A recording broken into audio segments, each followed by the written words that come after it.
ఆంధ్రప్రదేశ్ ఉప ముఖ్యమంత్రి పిఠాపురం ఎమ్మెల్యే పవన్ కళ్యాణ్ గారు ఎన్నికల ముందు ఇచ్చిన హామీలను విస్మరించారంటూ ఆయన సొంత నియోజకవర్గంలోనే తీవ్ర నిరసన వ్యక్తమవుతోంది.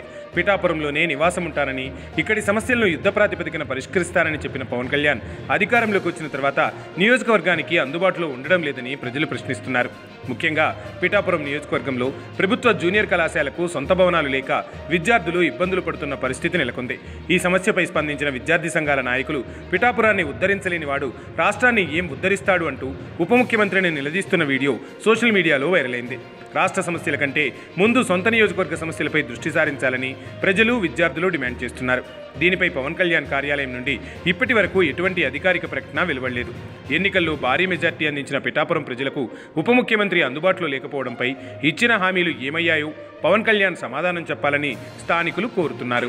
రాష్ట్ర వ్యాప్తంగా ఊరేగుతూ నేను రాష్ట్ర వ్యాప్తంగా సమస్యల పరిష్కారం చేస్తాను, ప్రతి ఇంటికి రోడ్డు వేస్తాను, లేదా సనాతన ధర్మాన్ని కాపాడుతాను అని చెప్పాడు. ఎన్నికలకు ముందు పిఠాపురంలో నేను ఇల్లు కట్టుకుంటున్నా, పిఠాపురం ప్రజలకు నేను అందుబాటులో ఉంటా, ఈ పిఠాపురం ప్రజల సమస్యలన్నీ పరిష్కారం చేస్తా అన్నారు. కానీ ఈ రోజు అధికారంలోకి వచ్చాక కనీసం పిఠాపురం ప్రజలకి కనబడకుండా కనుమరుగైపోయే పరిస్థితి. ఈ రోజు ఉప్పాడ కొత్తపల్లి మండల కేంద్రంలో కనీసం ప్రభుత్వ జూనియర్ కాలేజీ లేని పరిస్థితి. అదే విధంగా గొల్లప్రోలు మండల కేంద్రంలో ప్రభుత్వ జూనియర్ కాలేజీ ఉంటే ఆ జూనియర్ కాలేజీకి బిల్డింగ్ లేక తుఫాన్ బిల్డింగ్ లో తరగతుల గదులు నిర్వహిస్తున్న పరిస్థితి. కనీసం పిఠాపురం హెడ్ క్వార్టర్ లో ఆర్టీసీ బస్సులు విద్యార్థులకు అందుబాటులో లేవు, ఆర్టీసీ బస్సులు ఆగని పరిస్థితి. ఇక్కడ విద్యార్థులు అనేక అవస్థలు పడుతూ ఉన్నారు, సంక్షేమ హాస్టల్లో ఉన్న విద్యార్థులు కూడా. ఈ సమస్యలు పరిష్కరించేది ఎవరు? అయ్యా డిప్యూటీ సీఎం గారు ఈ పిఠాపురం వైపు కాస్త కన్నెత్తి చూడండి అని చెప్పి మేము అడుగుతా ఉన్నాం. ఈ రోజు ఈ కాకినాడ జిల్లాలో 9 డిగ్రీ కాలేజీలు ఉంటే కనీసం వసతులు నోచుకు లేని పరిస్థితి. ఈ రోజు నీ నియోజకవర్గాన్ని ఉద్ధరించలేని వాడు